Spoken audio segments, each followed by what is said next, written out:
town of Grey Hollow, hidden among dense forests, Halloween was celebrated with special grandeur every year.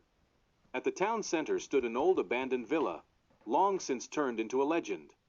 It was rumored that within its walls were secrets better left undisturbed. This year, the mayor decided to organize a Room of Horrors attraction there to attract more tourists. A group of teenagers, Simon, Eliza, Max, and Julia, decided to test their nerves. They gathered at the villa's entrance, armed with flashlights and phones. The black moon shone dimly, and the wind carried the rustling of dry leaves. As soon as they crossed the threshold, the doors slammed shut behind them. A chill ran down their spines. "It's just props," Max said, trying to reassure the others. However, there was doubt in his voice. Inside, the building was decorated with cobwebs, old mirrors, and candles that crackled, creating a creepy atmosphere.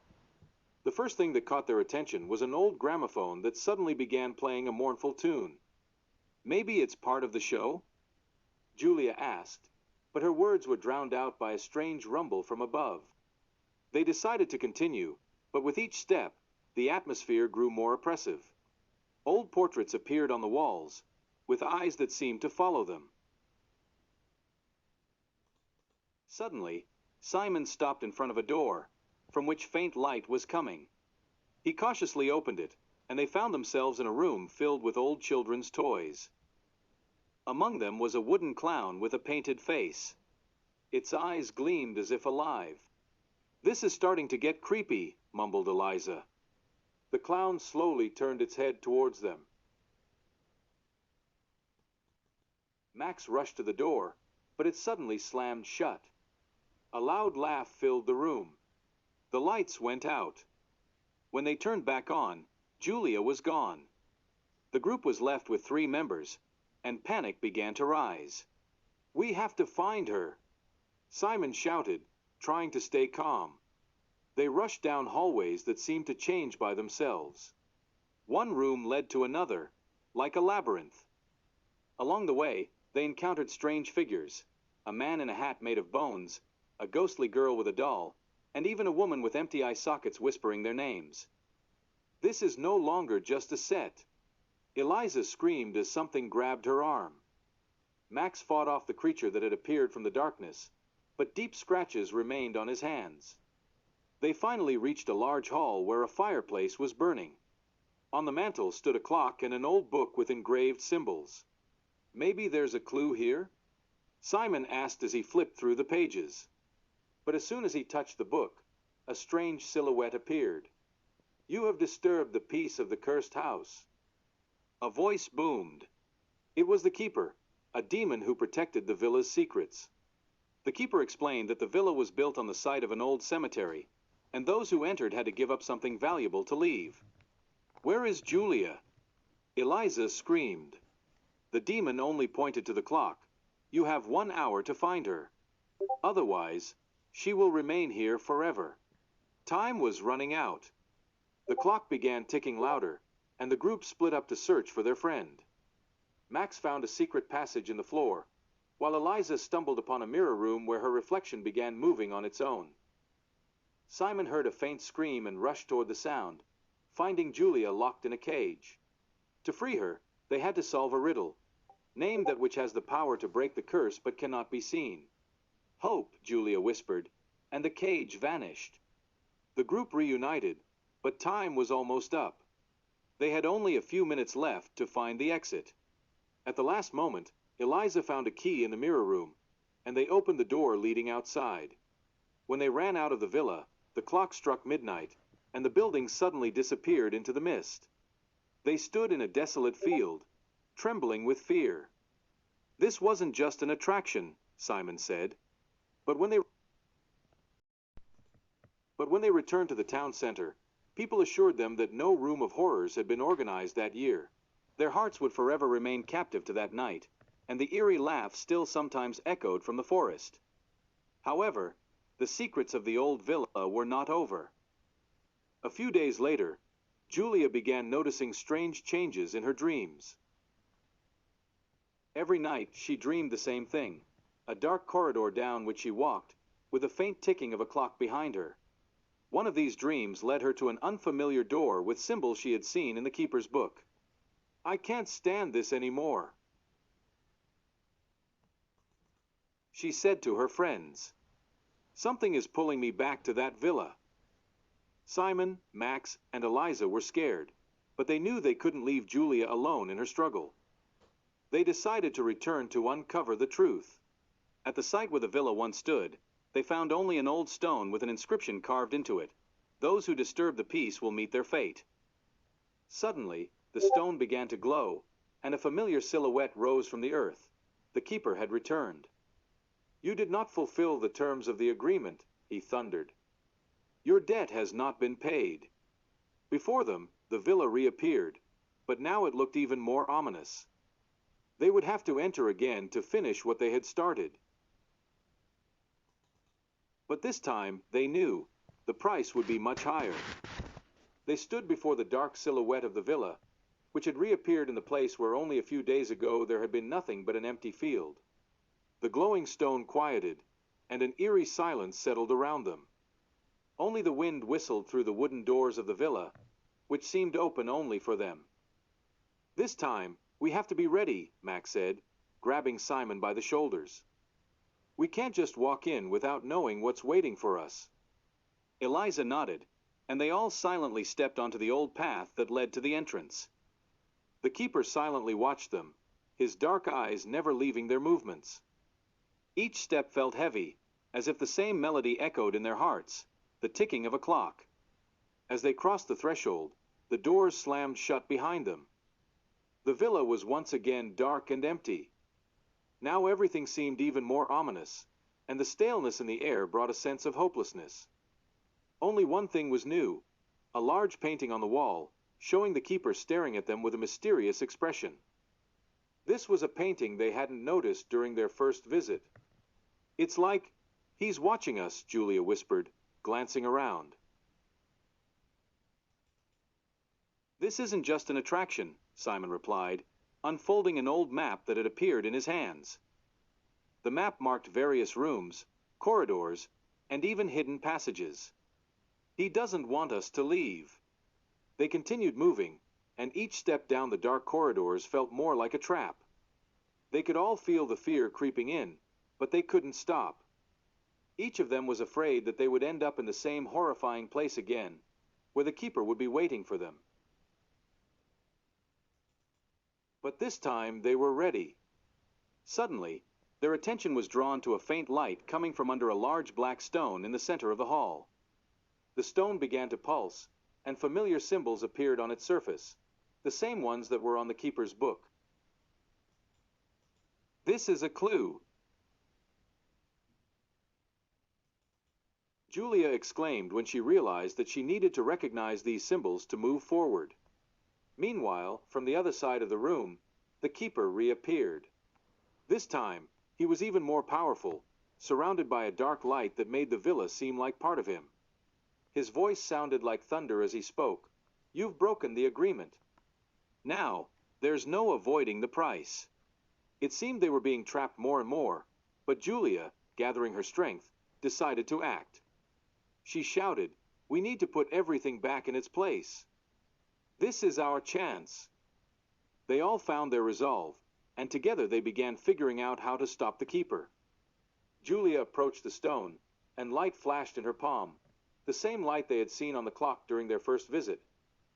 All the symbols on the stone began to glow, and soon the ground began to shake. The keeper vanished into the darkness, and the villa was once again empty. But this time, they felt it wasn't the end. It was only the beginning. Their battle with the dark forces was far from over. The real sacrifice, perhaps, was still to come. "We still need to be careful," Eliza said, looking at her friends. "We don't know who or what else is waiting for us." "We need to leave this behind," Max added. "We can't live in fear." But deep down, they knew, even when the villa disappeared, the dark shadows would continue to follow them, waiting for the next chance to claim their victims. And as it always had, when night fell and the wind brought with it the rustling of leaves, they could hear the faint ticking of the clock, which never. Days passed, but the fear did not leave them. Although nothing changed on the outside, each of them felt that something invisible was clinging to their souls. Julia, who suffered the most from the horrors of the villa, woke up every night from nightmares in which a dark corridor led to mysterious doors, and the ticking of the clock grew louder. Her heart sensed that the answer they had been searching for had not yet been found. One morning, when Simon, Max, and Eliza gathered in a cafe, Julia came to them, looking so exhausted that even Max couldn't help but notice. Her face was pale, and her eyes were empty. "I know you're scared," Julia began in a quiet, almost lost voice. "But I saw him again. The keeper. And this time, he didn't just appear in my dreams. He was in my room." "What does that mean?" Simon asked, frowning. "I don't know. But there's something I didn't notice before. The symbols on the stone, the clock, the book, they are all parts of one big ritual.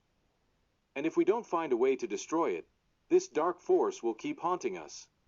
"We have to go back," Eliza said with concern in her voice. "This can't be that simple. We can't leave this unchecked." "I agree," Max added, standing by the window. "This isn't just a nightmare. This is a real threat. We need to uncover all the villa's secrets before it comes back to us again." They decided to return. This time they were ready for anything. Nothing could stop them. Where the old villa once stood, there was no trace of the building. Everything around them was silent. The forest had swallowed its outlines forever. But they knew that the place that seemed forgotten had not truly disappeared. And so, when they passed through the forest, they saw the old stone steps once again, leading down into the black abyss. "This is the same place," Julia whispered, glancing down with fear. But now she felt this was her last chance. As soon as they stepped onto the stairs, the black night enveloped them once again, and the walls of the villa reappeared, blurred and terrifying. They knew what awaited them. All approaches to the villa seemed hostile, as if the building itself sensed their presence and didn't want to let them go. Nothing had changed inside, the same atmosphere of fear, old portraits, mysterious mirrors. But now they were more determined, and their hearts beat in unison with the faint ticking of the clock, which seemed never to stop. Their path this time was more defined. They knew that the symbols on the stones and in the book weren't just decorations. They were a magical message, showing them how to end this nightmare. They found themselves in front of a door covered with all these horrifying symbols. Julia placed her hand on the door, and it opened. There, in the darkness, stood the keeper, his face twisted with anger. But this time they were ready. Simon held the old book they had found earlier and began reading the words that, as it turned out, were the key to their release. As they spoke the last words of the incantation, the villa trembled. The ceiling began to crack, and the walls started to crumble. The dark glow surrounding the keeper began to fade. "This is not the end," the keeper said as his image vanished. "You cannot destroy everything. You have only delayed your fate." And with those words, the villa shattered, disappearing into the darkness. But they knew, although the building was gone, its shadows would remain with them forever. And even if they had avoided direct confrontation with the dark forces, they had still become part of that world that could never be forgotten. Julia no longer heard the ticking of the clock, but now she knew true peace could only be found in her heart, and she must never let the past pull her back. The days after the villa vanished passed quietly. Julia tried to find peace, but her heart never stopped feeling uneasy. They all returned to their usual lives, trying to forget the eerie experience. But each of them, in one way or another, remained changed. In their hearts, the dark echoes of what they had endured lingered. Julia began to feel that something strange was constantly happening to her. At night, she woke up more and more often from the same nightmares, a dark corridor followed by the sinister ticking of a clock.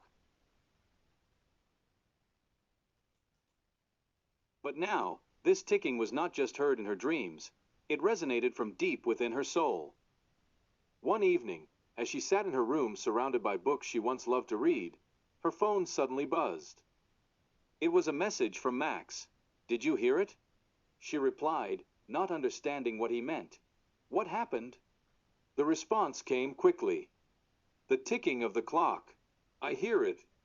Simon hears it too. We all hear it. A sense of fear immediately overtook Julia.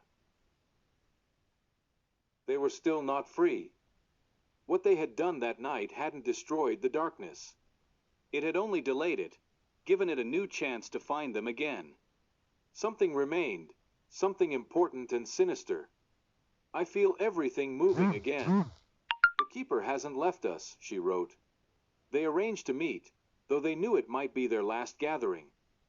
When they assembled in the old forest, where the villa once stood, they noticed changes. The forest, still dense, mysterious, and silent, now seemed even more impenetrable, like a cursed place, ready to swallow anyone daring to step onto its land. We can't run from this, Simon said, looking at his friends. Besides, it has always been here. We have no choice but to face it once and for all. We need to uproot this nightmare, added Eliza, her voice firm. She held the old book, the same one from the keeper, and understood that it was the key to the end of this story. They reached the old spot where the villa once stood and saw symbols beginning to appear beneath the ground, familiar to them from the book. This time, they weren't seeking answers in the darkness. They knew there was only one way to end this fight. Julia approached the ground and, with a swift motion, pulled out an old amulet from under a stone, an amulet they had once found in one of the villa's corridors. She knew that this amulet was what they had to offer to complete the ritual. As soon as the amulet touched the earth, all the symbols began to glow, and the ground trembled. In that moment, the keeper reappeared before them, but now he was weaker. His dark energy was dissipating, and that was the end. You finished it, he spoke, and his voice no longer sounded so ominous. But remember, dark forces never forget their debts. With his final breath, the keeper vanished, and with him, the villa itself melted away. After that, they no longer heard the dreadful ticking of the clock, and the nights became quiet. The feeling of fear that had always haunted them began to dissipate. They no longer saw dark figures in their dreams. But deep in their hearts, one invisible shadow remained. The shadow of something that could never truly be destroyed, the past.